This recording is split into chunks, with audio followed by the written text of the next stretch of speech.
Hello everyone, welcome back to AC canvas to a new video. তো সকলকে স্বাগত আজকের ভিডিওতে। আর আশা করছি সকলে বিপিএসসির প্রিপারেশন নেওয়া স্টার্ট করে দিয়েছ। তো গতকালের ভিডিওতে আমি বিপিএসসি টিআরই 3.0 এর এক্সাম সম্পর্কে আমি কিছু বলিনি। তার কারণ হচ্ছে আমি যেই মুহূর্তে ভিডিওটা করেছিলাম সেই মুহূর্তে নোটিশটা পুরো আমি পড়িনি। তো অনেকেই কমেন্টে লিখেছো যে বিপিএসসি টিআরই 3.0 সম্পর্কে আপডেট দিলে ভালো হয়। তা বাদেও অনেকগুলো কমেন্ট যেগুলোর রিপ্লাই আজকের ভিডিওতে দেব। তো ভিডিওটা শুরুর থেকে শেষ অবধি দেখো, স্কিপ করো না, তাহলে আশা করি তোমাদের যা যা ডাউট রয়েছে ডাউটগুলো ক্লিয়ার হয়ে যাবে। তো প্রথমে বিপিএসসি টিআরই 3.0 সম্পর্কে যে সেই নিউজটা তোমাদের সাথে শেয়ার করি যে আপাতত বিপিএসসি টিআরই 3.0 এর হচ্ছে হাইকোর্ট থেকে, ঠিক আছে, পাটনা হাইকোর্ট থেকে স্থগিতাদেশ এসেছে যে এই মুহূর্তে একটা কেস হয়েছিল, যেটা হচ্ছে গেস্ট টিচার যারা, সেই গেস্ট টিচার এত বছর ধরে যারা চাকরি করে এসেছে, তো তাদের ক্ষেত্রে নাম্বারের কিছুটা তাদেরকে রিল্যাক্সেশন দেয়া হবে। তো সেই ব্যাপার নিয়ে স্থগিতাদেশটা এসেছে। এবার এটার মানে এই নয় যে আর পরীক্ষা হবে না। অনেকের কনফিউজড হয়ে গেছে যে দাদা তাহলে আর এই মুহূর্তে পরীক্ষা হচ্ছে না, তাহলে কি আর পরীক্ষা আদতেও হবে কিনা। তো সেই রকম ব্যাপারটা নয়। এবার এই কেসটা রায় দেয়া হয়েছে, রায় দেয়া বলতে কি আপাতত স্থগিতাদেশটা এসেছে। এবার সেইখান থেকে শিক্ষা বিভাগ, বিপিএসসি ইনারা এখন এই ব্যাপারটাকে নিয়ে আলোচনা করে যে কত নাম্বার কি দেয়া হবে, যেগুলো হাইকোর্ট থেকে এসেছে সেগুলো সবকিছু মিটমাট হয়ে যাওয়ার পর তারপর রি এক্সামের ডেট আসবে। আর 11-12 এক্সাম তো হয়নি, সেই ক্ষেত্রে নতুন করে এক্সাম হবে। তো সেই ডেটগুলো কিছুদিনের মধ্যেই নোটিফিকেশন ক্লিয়ার হলে আসবে, ঠিক আছে। তো নেক্সট যে ব্যাপারটা, তো বিপিএসসি টিআরই 3.0 নিয়ে যে কনফিউশন ছিল অনেকের, তো সেটা নিয়ে তো আমি ক্লিয়ার করেই দিলাম। তো নেক্সট কমেন্ট যেটা এসেছে সেই কমেন্টের রিপ্লাই দিই। দেখো এইখানে কমেন্টটা আমি শো করাচ্ছি। তো লিখেছে যে এস্টেট এক্সাম দিয়ে এসেছে। এবার ব্যাপার হচ্ছে এস্টেটের যে সার্টিফিকেটটা হয় সেটা আদার স্টেটের যারা, তারা কি অনলাইনে পাবে না বিহার গিয়ে সেইখান থেকে কালেক্ট করতে হবে। তো এটার উত্তর হচ্ছে, দেখো তোমরা এস্টেট এক্সাম দিয়ে এসেছো, এবার যারা যাদের বিহারের কোনো ডিস্ট্রিক্টে বাড়ি, তারা সেই ডিস্ট্রিক্টেই পাবে। কিন্তু আদার স্টেটের যারা, তারা প্রথমে তো অনলাইন তুমি সার্টিফিকেট যেটা আসবে, কারণ প্রথমেই অরিজিনাল সার্টিফিকেট দেয়া হয় না, প্রথমে অনলাইন তুমি মার্কস পাবে, সেইখানে একটা সার্টিফিকেটের মতো আসবে যেটা দিয়ে তুমি বিপিএসসি ফর্ম ফিল আপ করতে পারবে। আমাদের সময় যেটা হয়েছিল, যেটা হচ্ছে ওয়েব কপি, সেটা দিয়ে আমরা ফর্ম ফিল আপ করেছিলাম। এবার তারপরে পরবর্তীতে বিপিএসসির তরফ থেকেই একটা নোটিফিকেশন আসবে, সেইখানে কোন রোল নাম্বার থেকে কোন রোল নাম্বার কোন স্কুলে কোথায় দেয়া হবে সেটা সবকিছু লেখা থাকে।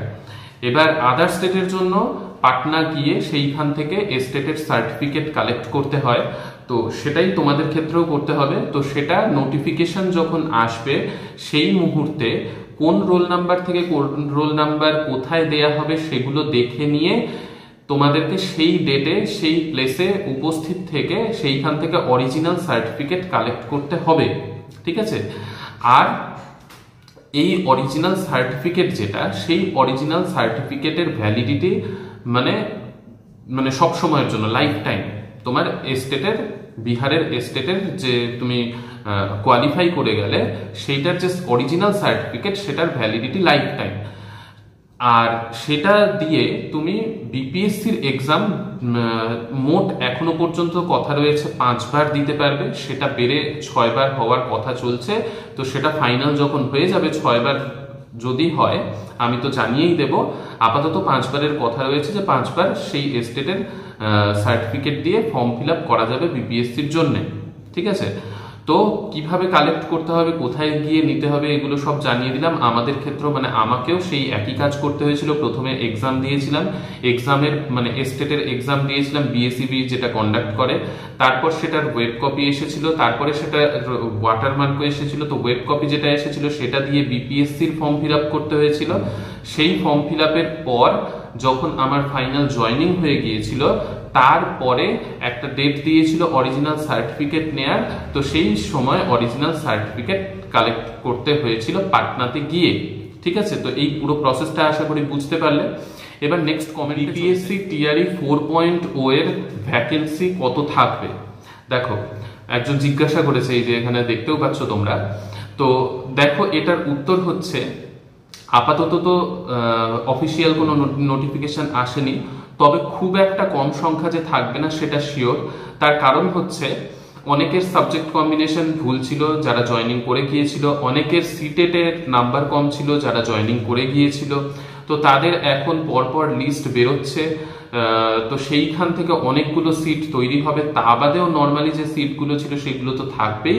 তো মোট কথা প্রচুর সিট থাকবে বিপিএসসি টিআরই 4.0 এর জন্য। এবার সেই তোমাদের এস্টেটের যে এক্সামটা তোমরা দিচ্ছ বা এখনো পেপার 2 এক্সাম হয়নি, সেটা জুনে হবে। তারপরে তোমাদের বিপিএসসি এক্সাম যেটা অগাস্টে হওয়ার কথা, আপাতত ধরে রাখো অগাস্টেই হবে।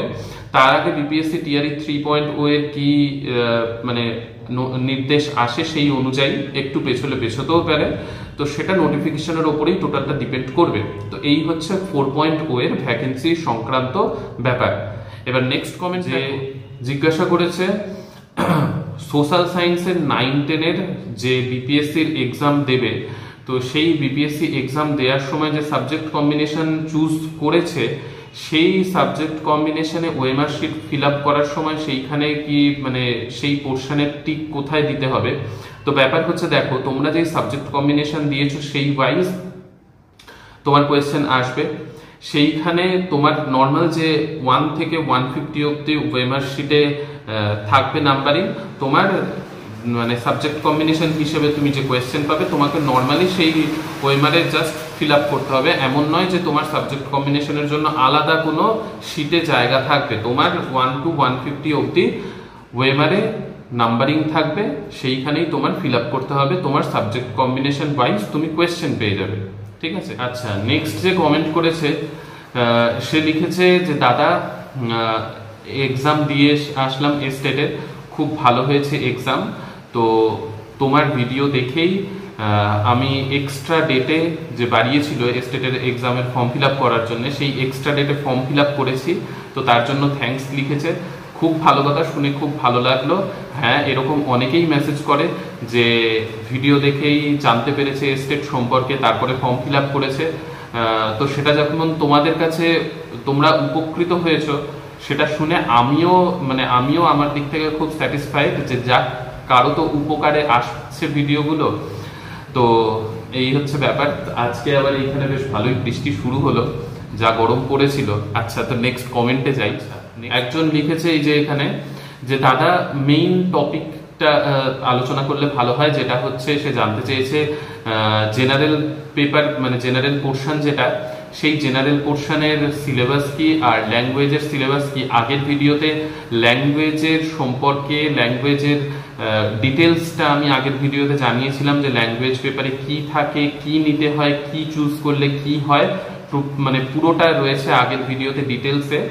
এবার সিলেবাস সম্পর্কে জানতে চেয়েছে, তো সেই সিলেবাসটা ঠিক আছে আমি বলছি। দেখো, জেনারেল পেপারে তোমার আমি একদম ফার্স্ট প্রায়োরিটির থেকে বলছি পরপর কিভাবে পড়লে সব থেকে ভালো হয়। প্রথম হচ্ছে ইন্ডিয়ান ন্যাশনাল মুভমেন্ট, যেটা হচ্ছে কিনা মডার্ন হিস্ট্রির মধ্যে পড়ে, সেই টপিকটাকে ফার্স্ট প্রায়োরিটি দাও। তারপরে কারেন্ট অ্যাফেয়ার্সে আসো, তারপরে জিওগ্রাফিতে আসো, তারপরে হচ্ছে তোমার জেনারেল সায়েন্সে আসো, তারপরে ম্যাথে আসো, দেন পলিটি, দেন ইকোনমিক্স। ঠিক আছে, মানে আমি এইরকম পরপর বললাম, তার কারণ হচ্ছে এইটা প্রায়োরিটি ওয়াইজ বললাম। যে ফার্স্ট প্রায়োরিটি যেমন ইন্ডিয়ান ন্যাশনাল মুভমেন্ট থেকে বললাম, মানে মডার্ন হিস্ট্রি, সেই পোর্শন থেকে কোয়েশ্চেন একটু বেশি থাকে। তারপরে current affairs, Bihar static GK, এইরকম ভাবে কোয়েশ্চেনগুলো ডিস্ট্রিবিউট থাকে। তো বেশি কোয়েশ্চেন হিস্ট্রির পোর্শন থেকেই থাকে। তো হিস্ট্রিতে কিন্তু অ্যানসেন্ট মেডিভাল এইগুলো পড়ার কোনো দরকার নেই বিপিএসসির জন্য। মডার্ন হিস্ট্রিটাই খুব ভালোভাবে পড়লে অনেকটা কাজে দেবে, অনেক কোয়েশ্চেন দেখতে পাবে। ঠিক আছে, তো প্রায়োরিটিটা বলে দিলাম, সিলেবাসে কি কি থাকবে জেনারেলে সেটাও বলে দিলাম। এবার ব্যাপার হচ্ছে লুসেন্টে এই জিনিসগুলো খুব ভালোভাবে কভার করা রয়েছে। তো লুসেন্টে মডার্ন হিস্ট্রি পোর্শনটা যদি তুমি পড়তে পারো তাহলে তোমার কাজে দেবে। আর বাকি যে পার্টগুলোর কথা বললাম সেগুলো লুসেন্টে বেশ ভালোভাবে কভার করা রয়েছে, তো সেইখান থেকে পড়তে পারো।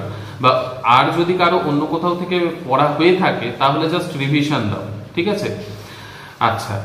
আর নেক্সট হচ্ছে ল্যাঙ্গুয়েজ পেপারের সিলেবাস কি। ল্যাঙ্গুয়েজ পেপার সম্পর্কে তো ডিটেলস আমি বলেই দিয়েছি আগের ভিডিওতে। তো ল্যাঙ্গুয়েজ পেপারের সিলেবাসটা কি, দেখো ল্যাঙ্গুয়েজ পেপারের সিলেবাস হচ্ছে তোমার ইংলিশে খুবই জেনারেল টাইপের কোয়েশ্চেন থাকে, এমন নয় খুব হাইফাই কোয়েশ্চেন থাকে। ল্যাঙ্গুয়েজের যে কোয়ালিফাইং নেচারের পোর্শনটা থাকে 30 মার্কসের।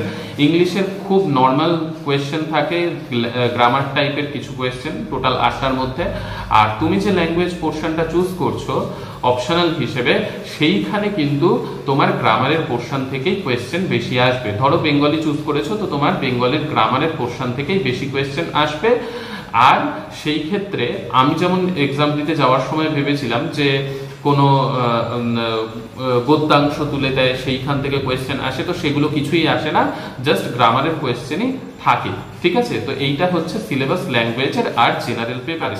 স্টেট এক্সাম বেঙ্গলি কালকে অনেকেই দিয়েছে, অনেকেই একটা মানে কি বলবো, অনেকেরই একটা কোয়েশ্চেন একজন ফোনও করেছিল বা অনেকে আমাকে জানিয়েওছে যে দাদা স্টেটে পরীক্ষা এমনি ভালোই হয়েছে, কিন্তু স্টেটে সিলেবাস ওয়াইজ কোয়েশ্চেন করা হয়নি।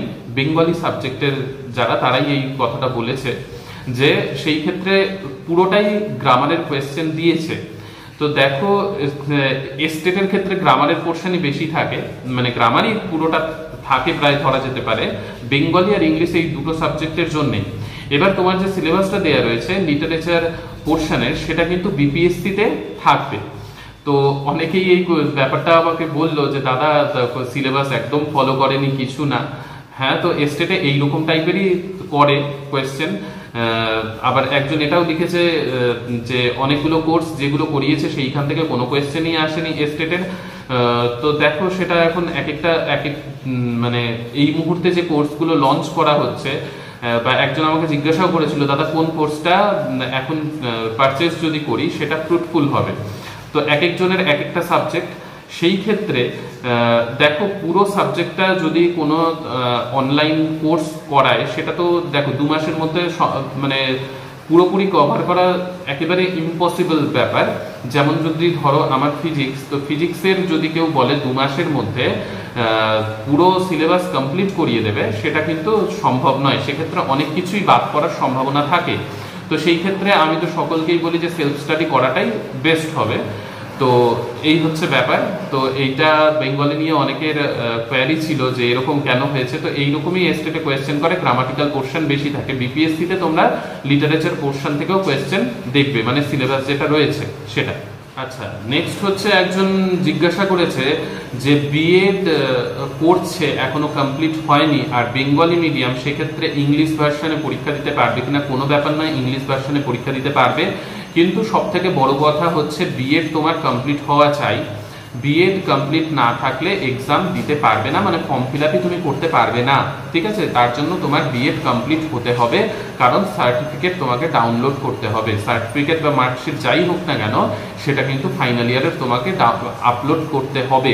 তো সেই ক্ষেত্রে যদি কমপ্লিট না হয়ে থাকে বিএড, তাহলে তুমি কোনোভাবেই এলিজেবল নও। ঠিক আছে, নেক্সট কোয়েশ্চেন একজনের যে স্টেটের যে সিলেবাসটা সেটাই বিপিএসসিতে ফলো হবে আর আর্ট অফ টিচিং কি বিপিএসসিতে আসে। তো দেখো হ্যাঁ, স্টেটের যে সিলেবাসটা রয়েছে সাবজেক্টের সেটাই বিপিএসসিতে ফলো হবে, আর আর্ট অফ টিচিং বিপিএসসিতে আসে না। আর বিপিএসসি মেইনস যে এক্সামটা সেটাতে নেগেটিভ মার্কিং আপাতত নেই, তবে টিআরই 4.0 বা 5.0 এগুলোতে নেগেটিভ মার্কিং যদি ইন্ট্রোডিউস হয় আমি তো জানিয়ে দেব। আপাতত নেগেটিভ মার্কিং নেই মেইনস এক্সামে। ঠিক আছে, আচ্ছা। নেক্সট আরেকজনের একটা কোয়েশ্চেন এসেছিল যে ইন্টারভিউয়ের কি কোনো ব্যাপার রয়েছে? না, ইন্টারভিউ এখানে নেই, ইন্টারভিউ হয় না, জাস্ট এই দুটো exam, state and then BPSC mains exam, এই দুটো এক্সামই দিতে হয়, ইন্টারভিউ নেই। ঠিক আছে। আচ্ছা, নেক্সট একজন লিখেছে যে দাদা ইংলিশে গ্র্যাজুয়েট, সেক্ষেত্রে অপশনাল পেপার আমাকেও কি নিতে হবে? দেখো, সে তুমি যেই সাবজেক্টেই গ্র্যাজুয়েশন করো না কেন, অপশনাল পেপার সবাইকেই নিতে হবে। সেটা অপশনাল পেপারে তুমি ওই যে বললাম বেঙ্গলি, হিন্দি আর উর্দু, এই তিনটের মধ্যে যে কোনো একটা নিতে পারো। ঠিক আছে। আচ্ছা, সারান ডিস্ট্রিক্টে যে এক্সাম ক্যান্সেল হয়েছে সেই এক্সাম কবে হবে? তো দেখো, সেটার নোটিফিকেশন এখনো পর্যন্ত আসেনি, তবে খুব তাড়াতাড়ি নোটিফিকেশন চলে আসবে, খুব তাড়াতাড়ি এক্সাম হয়ে যাবে। নোটিফিকেশন আসলে আমি জানিয়ে দেবো যে কবে নাগাদ এক্সাম হবে। তো আজকের ভিডিওটা এই পর্যন্তই। ভালো লাগলে লাইক, শেয়ার, সাবস্ক্রাইব করে দিও। নেক্সট ভিডিওতে তোমাদের সকলের সাথে আবার দেখা হচ্ছে। সুস্থ থেকো, ভালো থেকো, বাই।